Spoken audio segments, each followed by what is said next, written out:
Welcome to 8 Unedited Minutes. Today I'm here with Bob Lambert, founder of Samurai Business Group, author, podcaster, and speaker. Thank you for making the time today, Bob. I appreciate it. I know you're busy. I'm thrilled, Mark. When I got the invitation, I thought, all right, we've known each other a long time, so I was thrilled to be a part of this. And I'd love to jump right in. You brought up something in one of our last conversations about digging a water well and when to do it. I'm just going to leave it right there. What's the story behind that? Well, these storm clouds are forming now with our economy, uncertainty, even through coming out of the pandemic. There's a lot of, new stuff that people are faced with.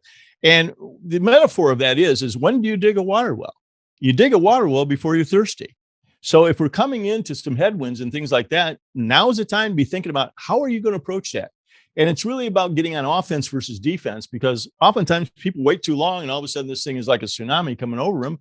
And then, then they're frustrated, they're frantic, going around trying to figure out what to do. And particularly for what I do, how do you get business during these kind of times, So when we talked about what not to do, and I'd love to touch on that. As far as networking meetings, when you go to them, the frustrating part of someone actually doing, God forbid, 10 minutes of research or not doing it.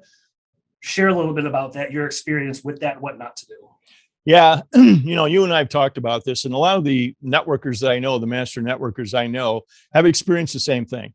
You show up I come prepared. If I'm going to network with you, I'm going to do your LinkedIn. I'll actually print it out. I'll have a copy of it.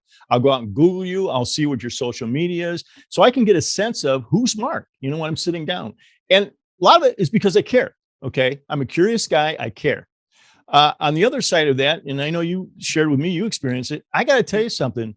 I started doing this at the end of that comment, I know a lot about, and I said, here's what I've learned about you. What have you learned about me? And it's butkus, it's like they don't have it's a one-way conversation. And so, I'm getting older now. I'm getting a little bit curmudgeon-y about this, I'm thinking, why in the hell am I spending this time if you don't have any interest in a conversation or a relationship? It's just like a drive-by shooting. I call it drive-by networking, there's no meaning to it. There's no meaning to it. So as you know, and you know this very well, to really have a relationship where you can really form a relationship where you're helping each other with business, you're helping each other maybe in a personal sense, which I've had a lot of that, is the fact that you got to go deeper, and it's not just a one-time shot. You got to spend time with people. And that gets to trust. If I know more about you, you know more about me, we start to establish a level of trust. And that's the Holy Grail. That's it. So the emphasis here with the networking is, and there's so much of it done. I mean, I could fill up my dance card morning, noon, and night going in, and that. Meetings. Is to be more intentional about it, and being intentional about it when you do network with somebody. Okay.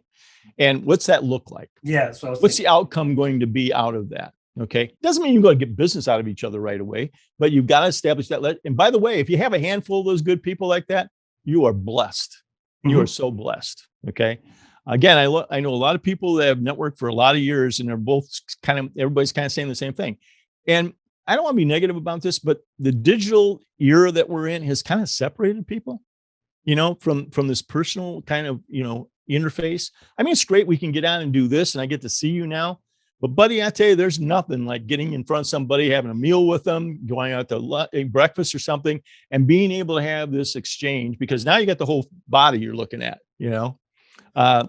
especially if they come in limping or wincing or something like that, man. All of a sudden I'm going, hey, what's going on? What's up with you? Right? Well, the body language, that's one thing I miss. You can see a little bit of it here. Yep. Well, you mentioned like this. Am I slouching, or am I really? You can't really tell with just this. And what's the rest of it? Unless even my hand gestures, unless I do this, you don't know what I'm doing. And it's just not the same. Yeah, I agree with you. And so I got professional coaching about this because I was doing, a lot of podcasting and a lot of this kind of Zoom meetings during the pandemic. So I elected to invest in my, turning my office into a studio, the lighting, the cameras, everything like that. And, it's paid off because people always compliment on this. And I've turned a lot of people on to my guy. I said, you never set foot in my house. You did all this on Zoom. Wow. And a lot of the secret is the green screen. I got a 10-foot green screen in back of me. I got two shop lights on each side of it to light it. That's the big secret, So I don't want to get off on that, but I'm just sharing with you. There's these kind of things, as you know, and I'm really trying to level up my clients to be more professional, because if this is the way of the world now, and it's a hybrid, people are expecting you to look better. It's no longer sitting on your couch or in the bedroom or, the cat and the dog are running around. You got to come across professionally, so. Or the built-in camera on your computer that's looking up your nose. Oh yeah. Nostradamus, as my buddy calls it. Nostradamus. Oh yeah. You got to get the look at your nose. I like that and, your teeth and everything else is like, that's not pretty. Who wants that? How to fill up the screen, where you need to be sitting, get a professional mic, so you come across well, all those kind of things. But I digress. So I like this subject. Mike, from your standpoint also, what have you seen out there? Are you getting the disappointment I was getting or not? I would say 90% of the time people didn't even look at LinkedIn or whatever. And in my Calendly invitation, it's an automatic response so people can book themselves on my calendar easier. Everyone says, and what links can I look to learn about you? And here's mine. And I give my LinkedIn profile and my website. So It's right there. It's like you couldn't even click it. It's there. You didn't even have to look me up. It's there. And some people don't even fill out that answer. I made it mandatory. And some people just say my LinkedIn profile. Well, if your name's Chris Johnson, good luck. It's not happening. Make it easy for me to learn about you. And I think one thing with the first meeting, if you can give more than you try to get, I'd love to hear you speak to that a little bit more. There's the give and then there's the get. In your world, what's the story behind those two and the differentiation? Well, you're absolutely right. Givers get. Bob Berg wrote that book, and he's absolutely right. Givers get. That has been, as long as I've been in business, that's been a mantra. The law of reciprocity, because when you give, you genuinely now, in earnestly, you're looking to help somebody. You're looking to support them. Okay, and being proactive about that. The natural tendency as human beings is, I want to give back. Mark was generous to me. He did this and so on and so forth. And I got to think of a way. I coach and teach around a lot of this stuff because I may not be able to give back to somebody one for one what they did for me. But I look at, okay, what are the ways can I support them? What are the ways can I give back? What charitable organizations are they involved in? What are they involved in sports? Is there other activities in a way that I might be able to give back to them? And I use it oftentimes with highly trusted positions like wealth managers or bankers or something like that, where, that's a tough one, unless I really got a real deep relationship with you, I'm not going to ruin my reputation just because you came into my life and I'm going to throw you, at somebody I know that trusts me. And all of a sudden, you become a Bernie Madoff or something, but yeah, I guess it's just natural for me. It's not for a lot of people.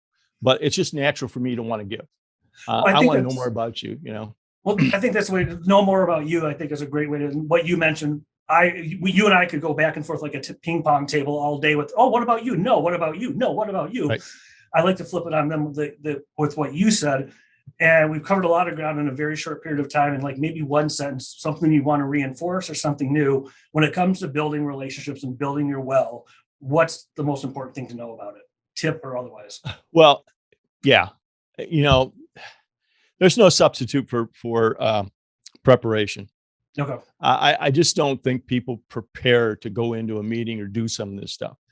And some of it said, well, they just don't know what they don't know. Look the internet and everything is rife with all kinds of advice here.